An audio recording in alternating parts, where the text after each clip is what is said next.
Which of the following is incorrect regarding वसेक्टोमी।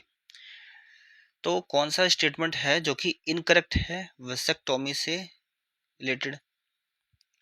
पहला option है कि no sperm occurs in seminal fluids, कि कोई भी स्पर्म जो है सेमिनल फ्लूइड्स में नहीं आएगा।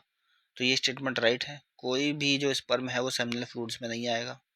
दूसरा है कि no sperm occurs in epididymis, तो एपिडिडाइमिस में तो स्पर्म रहेगा, ठीक है, उसके आगे नहीं जा पाएगा क्योंकि वास डिफरेंस काट दिया जाता है। वसेक्टोमी में क्या होता है कि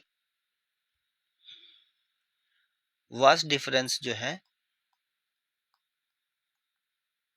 उसको काट दिया जाता है और बांध दिया जाता है, ठीक है।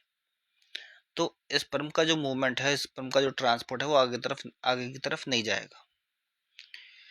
तो स्पर्म्स जो है सेमिनल फ्रूट्स में नहीं होगा, ये स्टेटमेंट राइट है। No sperms occur epididymis, epididymis से बाद काटा जाता है, ठीक है, एपिडिडाइमिस के बाद का काटा जाता है, तो एपिडिडाइमिस तक तो स्पर्म रहेगा। तो ये स्टेटमेंट रॉन्ग लिखा हुआ है। Vast difference is cut and tied, vast difference को काटा जाता है और बांधा जाता है, ये भी ठीक है। इरिवर्सिबल स्टेरिलिटी होती है, मतलब कि अब काट दिया है, ठीक है, तो उसको जोड़ नहीं सकते हैं।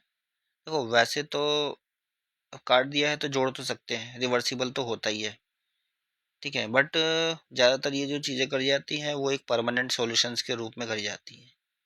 तो उस केस में हम कह सकते हैं कि ये जो है इरिवर्सिबल स्टेरिलिटी है, ठीक है। तो क्या स्टेटमेंट जो है वो रॉन्ग लिखा हुआ है, केवल ऑप्शन बी।